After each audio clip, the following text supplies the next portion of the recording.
नमस्कार दोस्तों, खबर और मनोरंजन का अड्डा मीडिया बार 24 घंटे ब्रॉडकास्ट में आपका स्वागत है।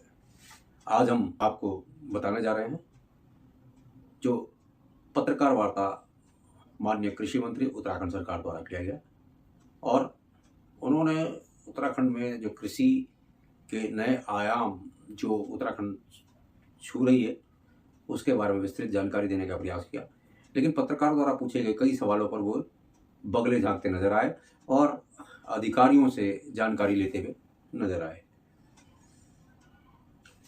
जब उनसे पूछा गया कि देहरादून की बासमती चावल कहाँ गायब हो गई और जो देहरादून की जो लीची जो बहुत मशहूर हुआ करती थी न लीची का पता पाए। उनका कहना था कि रामनगर की लीची बहुत फेमस है, लेकिन रामनगर में भी अब ज़मीन की उपलब्धता कम होने के कारण वहाँ से भी लीची की फसल गायब सी होती जा रही है। बहुत लिमिटेड मात्रा में वहाँ पर लीची होती है। और जो बासमती चावल की जहाँ तक बात की, उन्होंने कहा जी विकास नगर में हो रहा है, कहाँ हो रहा है, लेकिन कोई कितना हो रहा है, क्या हो रहा है, कोई डाटा इसका उपलब्ध नहीं है। और ऐसे ही बात हम कर रहे थे टी प्लांटेशन की, जो उत्तराखंड में चाय बोर्ड बना है, लेकिन वो बोर्ड लगता है कि सिर्फ कागजों पर ही है। जो उन्होंने क्वांटिटी बताई कि इतना क्वांटिटी हम लोग यहाँ पर उत्पादन कर रहे हैं, हमारा इतना जो है निकल रहा है, लेकिन वो चाय नहीं बन रहा है। चाय की पत्तियों के बारे में उन्होंने बताया। तो इस तरीके से जो प्रेस वार्ता हुई है उसकी कुछ झलकियाँ। आपको भी लगभग 3 साल मुझे विभाग में होने जा रहे हैं और 3 साल के अंदर लगातार कृषि के क्षेत्र में, हॉर्टिकल्चर के क्षेत्र में हमारी सरकार लगातार आगे बढ़ने का काम कर रही है। हालांकि विकास के नाम पर राज्य बनने के बाद हमारा खेती का क्षेत्रफल 2 लाख हेक्टेयर कम हुआ, लेकिन हमारा उत्पादन 3 लाख टन बढ़ा है। ये इस बात का प्रतीक है कि कृषि के प्रति हमारी सरकार कितनी संवेदनशील है। आधुनिक तकनीक का उपयोग करके लगातार अपने उत्पाद को हम बढ़ा रहे हैं और आज जो हमारी परंपरागत फसलें हैं, श्रीअन्न, मिलेट्स, 2023 को माननीय प्रधानमंत्री जी ने इंटरनेशनल ईयर ऑफ मिलेट घोषित किया था।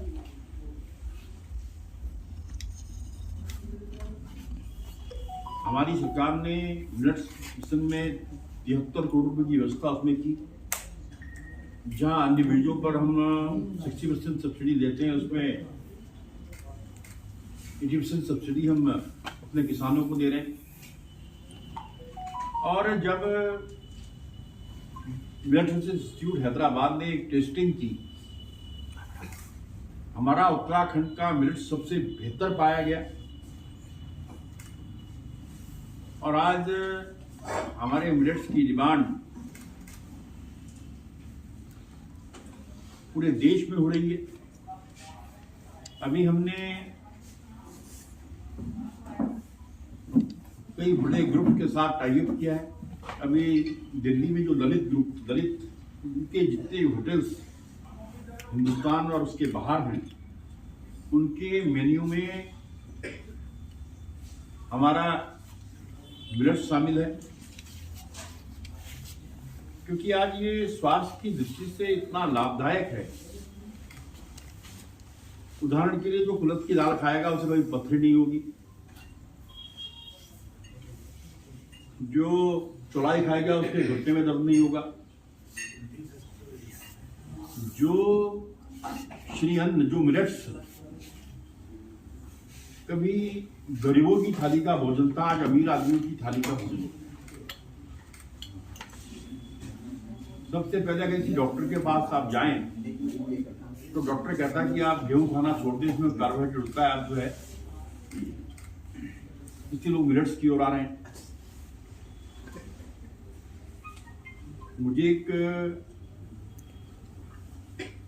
नारा याद आता है, जब हम आंदोलन में थे, कोई पुराने साथी होंगे तो उनको ध्यान होगा, तो हम एक नारा लगाया करते थे कि हम पौधा जुमरा खाएंगे, उत्तराखंड राज्य बनाएंगे।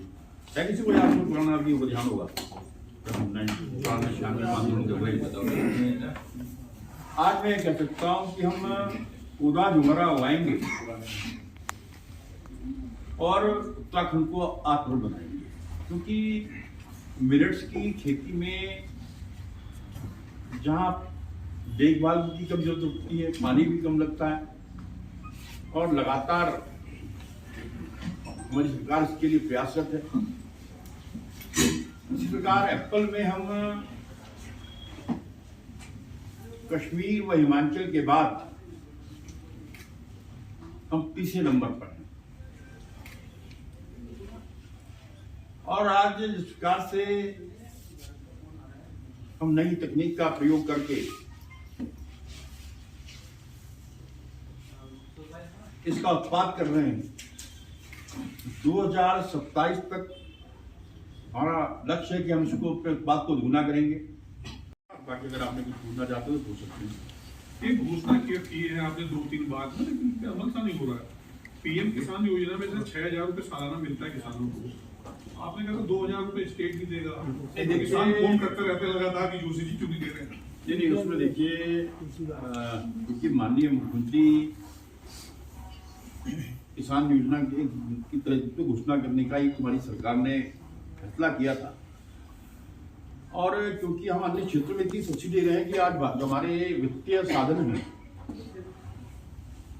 इतने नहीं कि हम उसको दे सकें। इसलिए होता है, लेकिन भविष्य में जिस प्रकार से बार हमारा बजट बढ़ा है तो उसमें हम उसको कर सकते हैं, लेकिन हम अन्य योजनाओं में किसानों को लगातार सब्सिडी दे रहे हैं। और मैं, अगर आप किसानों से पूछे, जितना किसानों को इस सरकार के बनने के बाद लाभ मिल रहा है, आज तक पिछले आंकड़े उठाकर देखें, आज तक कभी किसानों को सब्सिडी के रूप में या अन्य योजना के रूप में इतना लाभ इससे पहले कभी नहीं मिला। इन सब मेरा सवाल ये कि खेती के तहत सर जो बंधन है, जो जंगली जानवर हैं, बहुत नुकसान पहुँचाते हैं, तो पिछले 3 साल में आपके कार्यकाल के दौरान इस हानि को रोकने के लिए क्या कदम उठाए? देखिए, पहले एक योजना के तहत हमें भारत सरकार से पैसा मिलता है, क्योंकि भारत सरकार द्वारा इसे बंद कर दिया गया है। इसलिए हम बड़े विभाग के साथ मिलकर क्लस्टर के आधार पर उसको रोकने का हम प्रयास कर रहे हैं। और अभी ग्राम विकास, क्योंकि विभाग भी मेरे पास है, एक ग्राम विकास की बैठक हमने माननीय मुख्यमंत्री के साथ की थी। हमने उनसे रोक दिया था कि उस मद में घेर बाढ़ के लिए जो पैसा समाप्त हुआ है हमें दिया जाए। लगभग 180 करोड़ का प्रस्ताव हमने माननीय मुख्यमंत्री जी को दिया है, तो मुझे अभी वो मंजूर होगा और किसानों को हम सही राहत दे पाए। सर, अभी आपने अपने पीसी के संबोधन में बहुत अच्छी बात कही, कह सकते हैं कि हो सकता है तंज भी मारो अपनी सरकार पर, कि विकास के नाम पर 2 लाख हेक्टेयर की जमीन जो है एग्रीकल्चर की वो कम हो गई। ये हम सभी जानते हैं कि क्लाइमेट चेंज की वजह से जो वेजिटेशन है वो ऊपर जाता जा रहा है, और उसकी वजह से जो रिच एप्पल की जो ब्रीड्स हैं वो और ऊपर जाती है, किसान और हाई ऑल्टीट्यूड पे जाने को मजबूर हैं। उसके साथ जो उद्यान विभाग में जो परेशानियां, जो घोटाले सामने आए, जो नर्सरीज को लेकर जो सवाल उठते रहे हैं, और अभी हाल ही में एक नर्सरी को लेकर भी सवाल उठा है कि जिस पर आरोप था उसको फिर से कॉन्ट्रैक्ट दे दिया गया। तो आपको क्या लगता है कि जो ठीक है प्रोडक्शन तो बढ़ रहा है, लेकिन फ्यूचर क्या है फिर उद्यान का, क्योंकि लैंड तो एक्चुअली कम होता जा रहा है और ये प्रोडक्शन आ कहां से रहा है? देखिए, अगर आप देखें, मैंने आपसे पहले भी कहा कि 2 लाख हेक्टेयर हमारी जमीन हटी है। एयरपोर्ट बने हैं, बड़ी फैक्ट्रीज आए हैं, इंडस्ट्री एरिया आए हैं, वो जमीन यहीं से गई। एक भविष्य के लिए हमने सुनिश्चित किया है, मैंने माननीय मुख्यमंत्री से अनुरोध किया है कि अब कोई भी एग्रीकल्चर की लैंड विकास के नाम पर न दी जाए। और दूसरा, जो आपने क्लाइमेट चेंज की बात की, निश्चित ही क्लाइमेट चेंज होने के कारण, बारिश में होने के कारण कृषि को नुकसान हुआ है। लेकिन मैंने कहा जिस प्रकार कि हम हाई डेंसिटी की पौध हम लगा रहे हैं, उदाहरण के लिए जो M9 है, जो पहले हमारे हम सीडलिंग वगैरह लाया करते थे, वो 6 साल में फूल देता था। लेकिन आज अगर M9 लगाते हैं वो 1 साल में फूल दे रहा है, पहले साल में 6.5 दे रहा है, फिर दूसरे समय 22 दे रहा है, फिर 24 दे रहा है। तो हमारा उत्पाद बढ़ रहा है और लगातार हम किसानों को मोटिवेट कर रहे हैं। और अगर आप जाकर देखें, जो चाहे हमारी उत्तरकाशी की बेल्ट हो, चाहे रामगढ़ की बेल्ट हो, जो हमारे एप्पल की बेल्ट है, और आज जो सबसे बड़ी दिक्कत हमारे सामने आती थी कि हमारा जो किसान है यूनिवर्सल पेटी जो लाता था हिमाचल से लाता था, और उसमें पैक करके जब जितना तो हमें अपनी उसका पता नहीं होता था कि हमारा उत्पाद कितना हो रहा है। पेटी जो है हिमाचल की होती थी और सेम यहाँ का होता था। लेकिन इस बार हमने सुनिश्चित कर दिया कि हम यूनिवर्सल पेटी, अभी मैंने 3 दिन पहले ही बैठक की थी, हमने कहा अभी से उसका हमने प्लान कर दिया है और उसके दाम भी कम है और 50% सब्सिडी जो है हम अपने किसानों को देंगे। सर, ये नर्सरीज को लेकर काफी कंट्रोवर्सी होती है, कई नर्सरीज का नाम आया, अभी भी एक नाम आया। एक आप पब्लिक लिस्ट क्यों नहीं कर देते कि ये नर्सरीज जो हैं इन पर जो है आरोप है और उनको बाहर किया जाए, एक पारदर्शिता लाई जाए नर्सरीज में, जिससे लोकल लोगों को भी मौका मिल सके।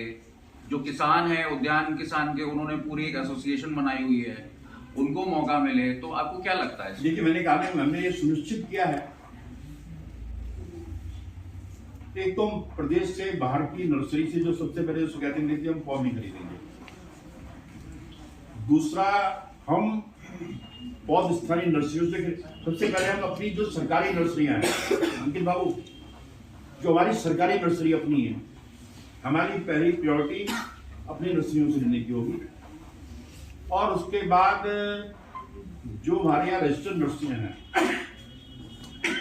और मैं चाहूंगा कि एक, जैसा कि अंकित जी ने कहा, एक हमारे डीटो स्तर पर एक लिस्ट लग जाए, जो जैसे मान लिया सरकार की नर्सरी, क्या नाम है, संजीवनी है, जय वो एक वो जो यूके टेक, नहीं वो क्या है, वो अनिका वाली है, जो यूके हाईटेक पे तो यूके हाईटेक पे तो सीबीआई का केस मुकदमा दर्ज है उसके उसको अभी नर्सरियां हैं बकायदा सारे जिले के जो हमारे डीएसओ हैं उन तक ये चले जाए कि कोई भी,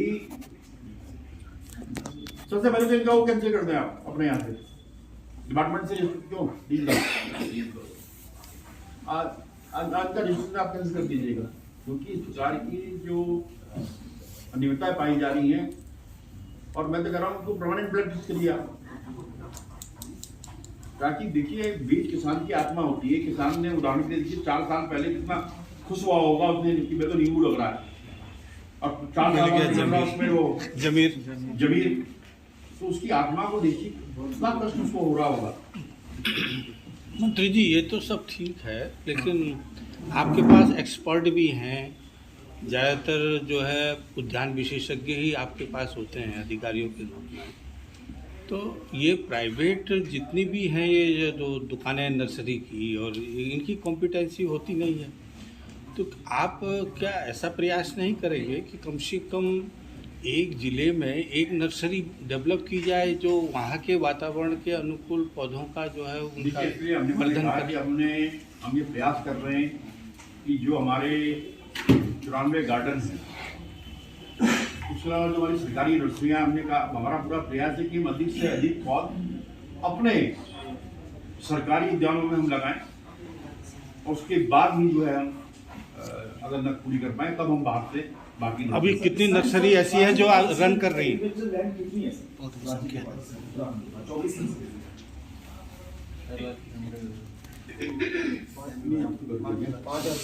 5,68,000। सर, देहरादून की बासमती और देहरादून की लीची के लिए आप क्या प्रयास कर रहे हैं, जो यहाँ से विलुप्त हो चुकी है लगभग?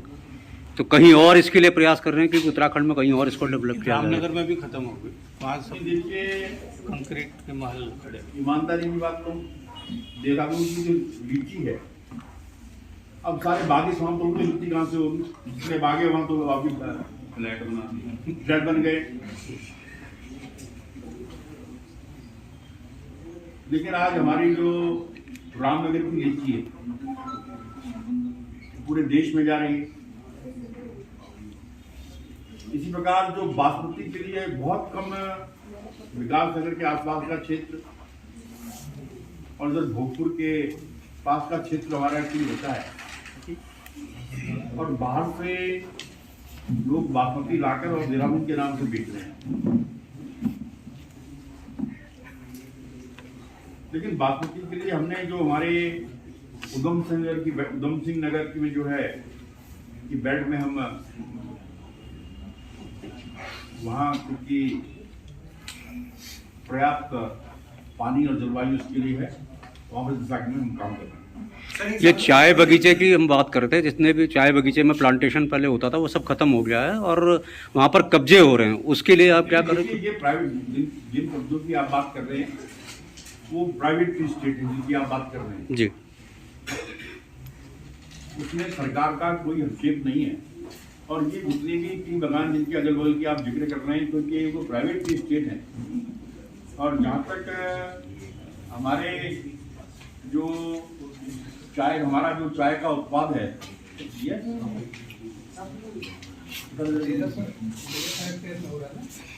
आज लगभग 1400 हेक्टेयर में पहाड़ी क्षेत्रों में जहाँ हमारे अपने हैं हम उसकी खेती कर रहे हैं और हमारे चाय की गुणवत्ता भी अन्य चाय से बहुत बेहतर है। उसकी कोई ब्रांडिंग वगैरह कर रहे हैं, जैसे आसाम चाय होता है, उत्तराखंड मार्केटिंग की व्यवस्था की है। हमारी जो चाय की फैक्ट्री है उसको हमने पुनर्जीवित किया है और हमारी पूरी कोशिश होगी कि हमारे जितने भी ऑफ हमारे जो हमारी इसकी ब्रांडिंग माननीय मोदी जी ने की है उसके स्टॉलों पर हमारी जो है उत्तराखंड की जो हमारी अपनी चाय है उस चाय भी हम वहाँ पर रखें। ये हमारी उत्पादन कितना होगा चाय का 1400 करीब 1400 मंत्री जी 200 हेक्टेयर में तो आप वो बता रहे हैं खेती। मंत्री जी, मिलेट्स का प्रोडक्शन बढ़ाने के लिए आप कह रहे हैं, लेकिन क्या आपके डिपार्टमेंट ने कोई ऐसा सर्वे किया है कि जो पहाड़ों में जो कृषि भूमि है उसका रकबा धीरे धीरे कम हो रहा है, लोग खेती नहीं कर रहे हैं, कितनी हेक्टेयर भूमि पर खेती नहीं हो रही, इसके लिए कोई प्रयास किए गए डिपार्टमेंट की होगी?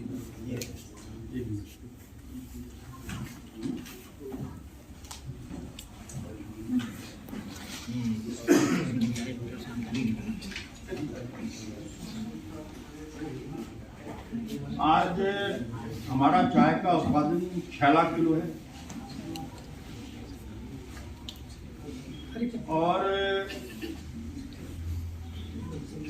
9,000 का ये प्रोसेस्ड नहीं है ना, ये हरी चाय है, प्रोसेस्ड नहीं। हमारी 5 फैक्ट्रियां हमारी इसके लिए चल रही है और भविष्य में हम इसको प्रोत्साहन देने के लिए किसानों को सब्सिडी भी दे रहे हैं, विशेषकर ये शर्ट और जो अल्मोड़ा के अगल बगल के क्षेत्र हैं इसके लिए हमने इसको चयनित किया है। और जो आपने मिलेट्स की सेल निकली है, देखिए आज जहां अन्य बीजों पर हम 60% सब्सिडी दे रहे हैं, मिलेट्स के लिए हम 80% सब्सिडी दे रहे हैं। और यही कारण है कि आज किसान जो है क्योंकि और आज सबसे ज्यादा एमएसपी अगर किसी का है तो मंडुवे का है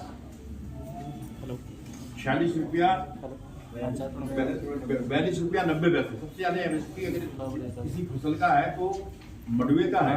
और इसलिए आज जो है लोग मंडवा उगाने की ओर आ रहे हैं। और दूसरा हमने एक काम और किया, पहले क्या होता कि किसान को उसके उत्पाद का सही दाम नहीं मिलता था, किसान से साहूकार 22 रुपये 24 रुपये मंडुवा खरीद कर आगे महंगा बेचता था। आज हमने ये सुनिश्चित किया है कि किसान को उसके उत्पाद का सही दाम मिले। हमारे जो स्वयं सहायता समूह जिससे 4,69,000 बहनें जुड़ी हैं, हमने कहा कि वो किसान से उसके घर में जाकर मंडवा खरीदेंगे, MSP पर खरीदेंगे, 42 रुपये जो 90 पैसे उस पर खरीदेंगे। उसके लिए हमें उनको 3 रुपये किलो में इंसेंटिव दे रहे हैं। मान लिया कोई बहन 5 किलो खरीदती है तो 15 रुपये उसको मिलेगा। उससे दो फायदे होंगे, एक तो किसान को उसके उत्पाद का सही दाम मिलेगा, और दूसरा जो हमारी सरकार का संकल्प है कि हम 1.5 लाख बहनों को लखपति दीदी बनाएंगे, किसान नहीं कर दूंगा। सर मार्केटिंग बोर्ड की बैठक 1 साल से नहीं हुई, आपको मिनिस्टर है, मार्केटिंग बोर्ड चलेगा कैसे? बैठक रख दिया, मार्केटिंग बोर्ड की बैठक 1 साल से नहीं हुई। रख दिया गया। मैं बैठूं नहीं कि आपको बुलाया जाएगा उस दिन आपको कवरेज करने के लिए। मशरूम की बात करें, मशरूम की अगर बात करें तो एक टाइम का 2016 में 7,000 टन का था ईयरली प्रोडक्शन। 18-19 में करीब 12,000 के आसपास पहुंच गया था। लेकिन कोविड के बाद से जिस तरह से फार्मर्स वाइप आउट हुए हैं, और जो जैसे कि अभी दीपांकर जी ने भी मार्केटिंग बोर्ड की बात करी, तो मार्केटिंग बोर्ड में कोई एक्टिविटी देखने को नहीं मिली। तो किस तरह से किसानों का आपका प्रोडक्शन जो है बाहर बिकेगा, कैसे वैल्यू बढ़ेगी? देखिए, थोड़ा सा आपका आंकड़े गलत है। आज 20,000 मीट्रिक टन मशरूम का उत्पादन हमारे यहाँ हो रहा है, और लगभग 4.5 लाख किसान इससे जुड़े हैं जो मशरूम की खेती कर रहे हैं। और लगातार हम अपने डीएचओस के माध्यम से किसानों को मोटिवेट कर रहे हैं कि आप मशरूम के क्षेत्र में आए, आप हनी के क्षेत्र में आए, आप फ्लोरिकल्चर के क्षेत्र में आए। यही कारण है कि आज हमारा जो कौन बैठा है सघन पौधा केंद्र है सेलाकुई में, अगर आप देखा होगा, जब हमारा राज्य बना था तो इसका टर्नओवर 2 करोड़ रुपए था। आज इसका टर्नओवर 100 करोड़ हो गया है। आज 20,000 से अधिक किसान उससे जुड़े हैं, और क्योंकि इसमें बंदर भी नुकसान नहीं करता है, इसका खेती को जानवर नुकसान नहीं करते, इसलिए अधिक से अधिक किसान हमारे इसमें जुड़ रहे हैं।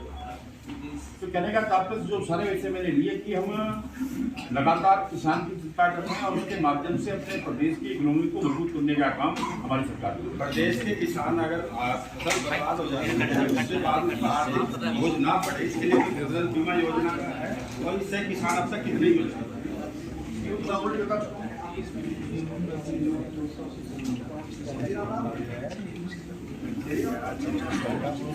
आधे घंटे का रिकॉर्ड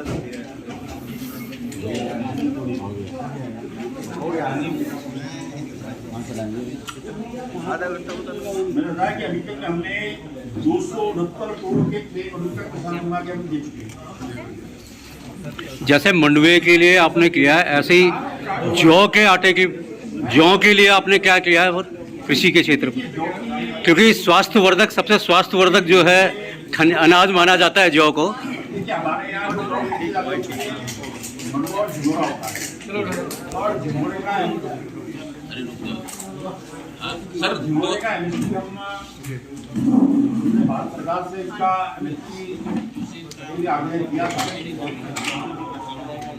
लेकिन वहाँ पर से नहीं पाया। लेकिन हम अपने स्तर से सरकार के माध्यम से या अन्य किसी व्यक्ति के माध्यम से अगर संज्ञान में कोई मामला आया है, उस पर हमारी सरकार ने तुरंत कार्रवाई की है, और क्योंकि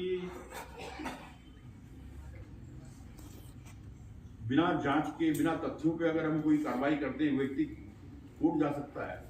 मैं कहना चाहता हूं कि एप्पल के क्षेत्र में, कीवी के क्षेत्र में हम बहुत आगे जाने वाले हैं।